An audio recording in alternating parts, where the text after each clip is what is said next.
Honorable admiration on the good brothers, sisters of the feather. Decided to get another one in before our good brother Supreme Chief Holiday gets up in here. As y'all can see, I'm all over the place. Been on a couple of channels today so far. They're talking about this topic. It's a very interesting topic. It's a hot topic right now, and I feel that it's time to really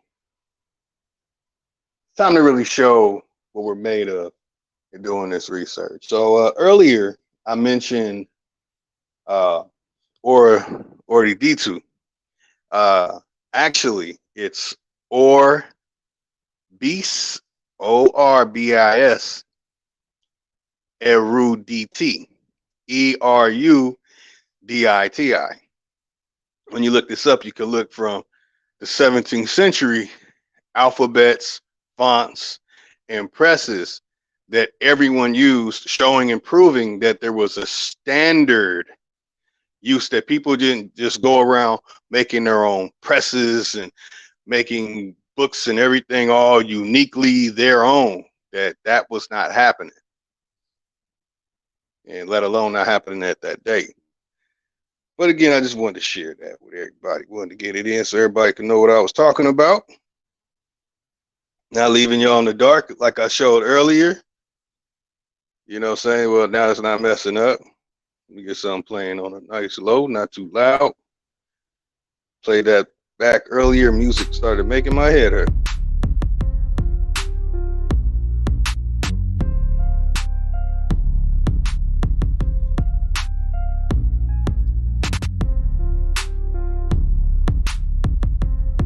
All right, I can barely hear it. Let me see what it sounds like. Hold on, y'all. Again, this is going to be real quick. Oh, man, I got water on my book. So there's a whole thing that needs to be discussed when it comes to making books, and people are connected to it. But more importantly on the topic, again, I would like to say that I definitely disagree with the name Morocco. I do not believe Morocco was used before 1860 anywhere. And the three places in America where Morocco can be found, it's all late 19th century and 20th century creation. And in fact, it gets worse.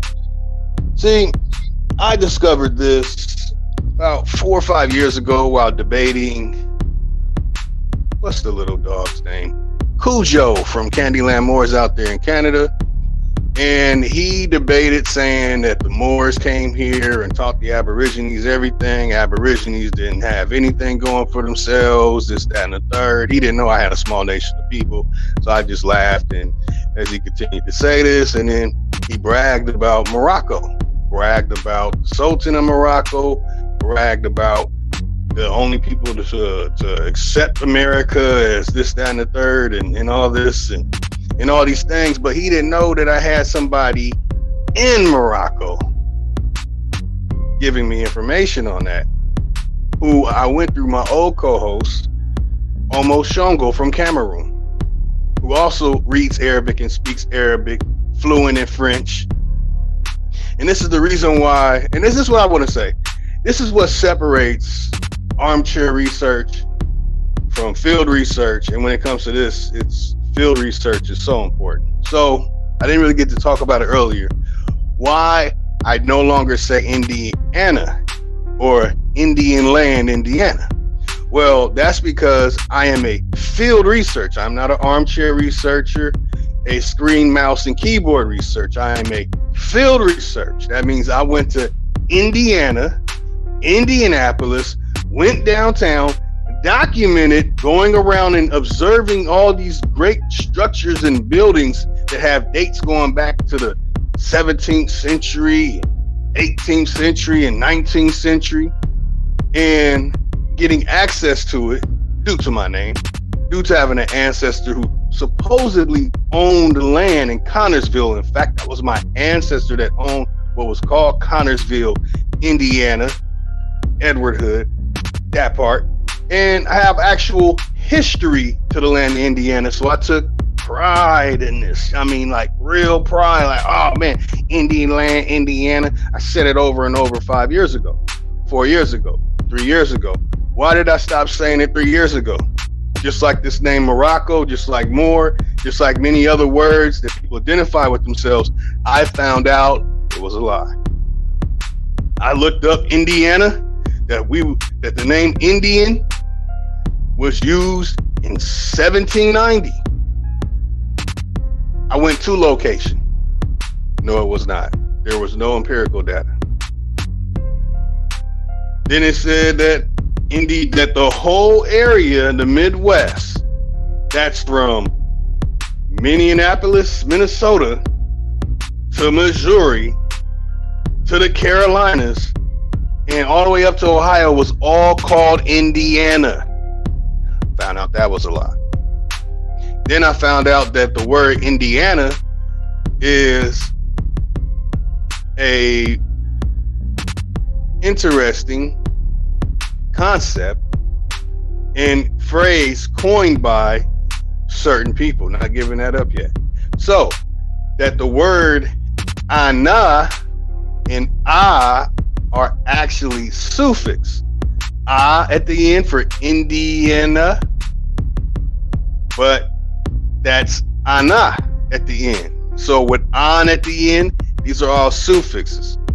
Again, that the word was just Indy. It was now no O, no OS, no A, no AN, no ANA. It was just Indy. In the late 19th century, they changed it from Indy to Indiana and created the Indiana colony that my ancestor traveled from Indiana to Pasadena, California. That's why I no longer say we Indian land, Indiana, land of the Indian, because I did field research, went to location, touched the document, smelled the document, looked at the document, saw for myself, saw what it said. So I will never accept anybody show me a PDF or picture. You know, you got to show me a picture of the actual paper. Gotta do that, man. We gotta be real with ourselves. We want to be, if we want to go above and beyond, if we want to be like everyone else and show Wikipedia sites or Wikipedia link stuff or any of that stuff, it's cool. There's nothing wrong with it. I look up all kind of stuff on Wikipedia that's simple, but I go above and beyond. You know, I discover things. I get in the field. I get my feet dirty. I go into the mountains. I go into the caves. I go look at this stuff. That's why I find stuff, and I have a big time following this stuff that's about to blow up, because I am discovering stuff. And by discovering stuff, I'm actually finding these words. I found that there's a tribe in California speaking Ute Aztecan, which is not the real name, by the way. They have a tribe called Morongo. Mo means people. Shashamonga. Everybody heard me say it. Chief called me that, besides Low Tide, the Shashamanga Banga. I've been using it the whole time. But I'm a field researcher. I didn't get this Purgatory and Paradise online. I didn't just figure all this stuff out and as if I'm like floating on the web, as I'm holier than thou by having access to IP addresses outside of America to get in-depth research that was not able to be translated to English, and having to learn a language and do further study in the language in order to translate a great deal of information. I have done that to over 10 different books. 10 different books. So again, we have the Orientalists here making the hieroglyphs. I'm not going to believe that story. This goes beyond a printing press. This goes beyond a book. And guess what? They did that to Central America too. They did that to South America too. Same thing. Can't buy it. I need to touch it. I need to see it for myself to see the authenticity, the authenticness, the authentic-ism. You know? But again, I want to make sure y'all see this. Now, I stumbled upon this about, I would say really about 10 years ago when I was going through my 1911, was it a limited edition or extended edition? Some type of edition of a Rosette Thesaurus. So I could really dig into these words and see what's going on and find out when these words received a change, when diacritical marks came into play, who had control of changing, who are the peer reviewers, who are the people who are authorized to change a word's definition. I got all that. I wrote the stuff down, made videos about it. Fortunately, the videos are on the channel. So I got to do all this almost a whole decade later, all over again. So let me reintroduce myself. I have many names. Some call me Lotus, really a Murakari Dunia Juji. But I am still the undefeated scholar killer, because I've been killing that scholastic shit for a while. So here it is. The press and the phrasing of these words, who coined it, is what you're going to have to bring. You're going to have to show and prove. For anybody, you're going to have to show and prove to me when you have a word with the word over in it. And this is just the words. Like I haven't busted out the grammar. I haven't busted out the stuff I got from Candid Voltaire. I haven't busted a lot of stuff out because there's no real support. I'm gonna just keep it 100. There's no real support. I put out stuff about things I'm discovering. I get a great deal of support. But because I don't get support when I start sharing these hardcore, connections to informations that I have, when I start showing that I debunked 75 of the 76 ancient alphabets, when I start showing that I dug all up in Orbis Eruditi, I've already done the Inkunabula, that you're gonna have to really go outside of your way of research to understand how far in research I am beyond your limit. You're not gonna tell me that this alphabet script right here is from the year that they say. Why? Because I investigate. This is the AIU creation. This is created by the AIU. They are the ones who create things and say they are older than they are.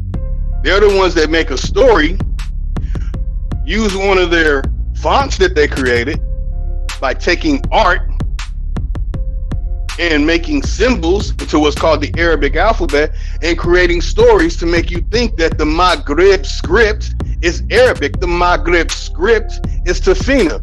But if we're going to deal with Morocco Temple, Florida, Morocco Cemetery in Missouri, and Morocco, Indiana, which I showed 4 or 5 years ago, right before debunking Cujo, who was talking about Morocco, I would have to say that my information is being undermined, because those who are pushing this would know that I've already debunked the hell out of this. It's already been debunked. It's already been debunked. I mean, I don't know, but I don't call myself from Indian land, Indiana anymore, because now I know people who wrote the stuff saying it came from 1790. I couldn't find empirical data. We're saying they wrote this stuff in 1806. I can't find empirical data. What empirical data did I find? Indiana Colony. That's the only empirical data. That's the only documents you're going to find. What about the names? And the names changes. Craig. Well, Craig is also Greg. King Gregory. Craig is also Rock. Craig is also Stoneman. Craig is also stonemason. Craig is also brickmaker. I descend from the builders of this country. So I want to make sure people get this understood. You know what I'm saying? I didn't hop on YouTube. I didn't hop on a Wi-Fi or any of this stuff without having the information already. I already had the information when it was dial-up. A lot of the information while using dial-up. Okay? Already had it in home. Sat at my grandmother's feet. I already had it in home. That's why That's the above and beyond that I would love to put people on, but you know, the important stuff is more important. So again, I'm gonna show y'all. Over is O, diacritical mark. Most people won't even know what that diacritical mark means when it's like that. There's no V there. There is no V.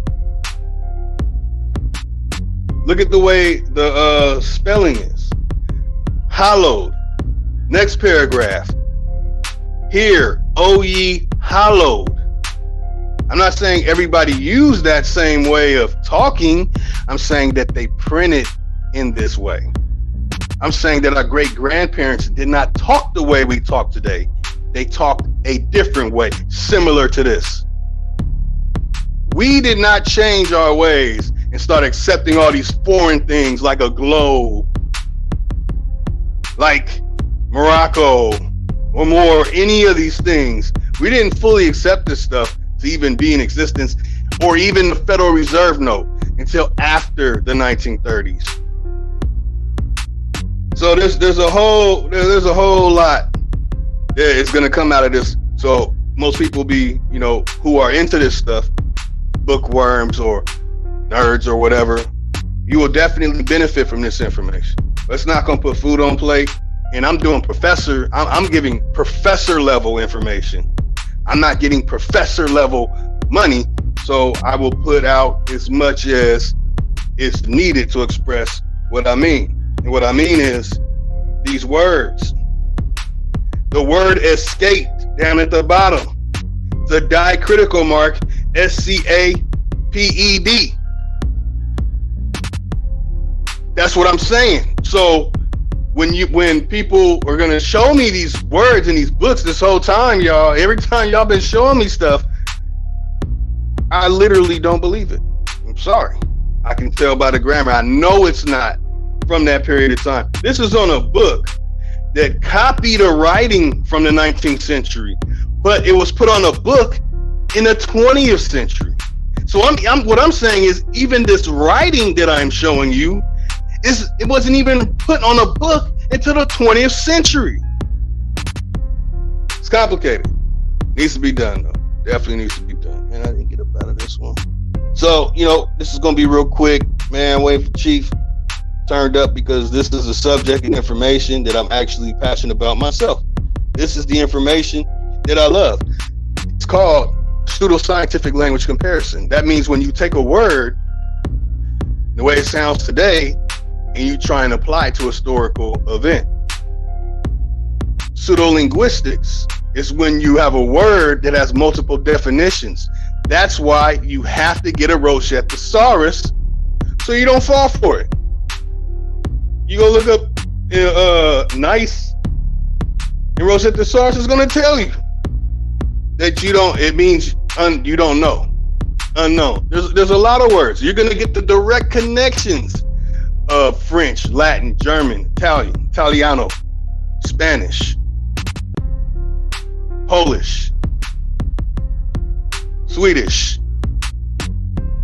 You're going to be able to pull out all that Arabic stuff, all that Hebrew stuff. And I'm telling y'all, I've already done this. I did this 10 years ago. I've already done it. Most of this stuff I have in my head, some of it I wrote down. Most of this stuff I have in my head. When I was doing this stuff, y'all, I'm share some with y'all. When I did these things, I created my own script. I created my own symbols. I created my own sounds and applied to my symbols that I created. I created a whole system of symbols and structure. Well, how did I gain that ability? Is because I'm studying all these different scripts, studying the origins of scripts. A Rosetta Thesaurus teaches you how to make a language.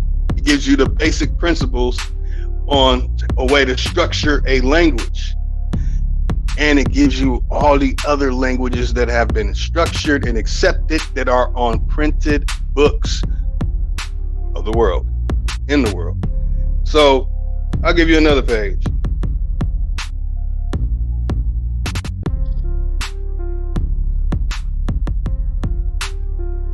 So again, you see it's FILL, diacritical mark. You want to call it hypothesis, you want to call it whatever. diacritics and diacritical marks, that stuff is not old. They did that in the 19th century as well. And Arabic has diacritical marks because that Arabic script was created in the 19th century. In fact, 75 of all these alphabets, they're not old. They're not old. Very few of them really are. You got filled with grief, no E. Viled, beneath, no E. Turned, it's T-U-R-N, no E-D. Fixed, it's F-I-X, no E-D. Like I've been trying to explain to people why I feel that you know, it's best that I stay out of the debating form of it and just stick to the teaching, is because I go 1,000 layers deep when I dig into information. Done it for a while. I'm very good at it. And I feel that I'd rather put out information that people will benefit from instead of this. But this stuff needs to be expressed, so when things are said, it's fully understand. It's fully understood. So, you know, when you have books that if the grammar is a certain way, it will tell you if the phrases in the book are coined by somebody who coined the phrase in 1919, do not tell people that you got a book from 1918 using the phrase when a person coined it. When a person coins the phrase, they take it into their own meaning and definition, becoming a neologism or a neologism, a neology. So what happens is with these words, especially place name words, we're getting neological fallacies, because Morocco was here and these words were here and all this. The definition should stick. The definition should go nowhere else but one way. My name is Matthew. My name means gift of God. It's not going to mean gift of God. It's not going to mean the Christmas tree. It's not going to mean down by the elevator. It's not going to mean going up the escalator. It's not going to mean buying a stick of chewing gum at the store. This means gift of God. Mehire Badi Sankwana Tabak Gouda, been a linguist for a long time, speak multiple languages. Gives you an advantage when you do it that way. Yeah, people might feel like I'm kind of showing the pedestal I'm standing on right now, but I got a copper throne. And I've been ahead of everybody in this stuff, and now I'm gonna let people know that y'all gonna have to get in line with this edification of this information. It's fairy tales. And I've been waiting for somebody to actually do this with Morocco, because that goes back to the burlesque degree. Yes, the ancient Arabic order of nobles of the mystic shrine. Lotus out.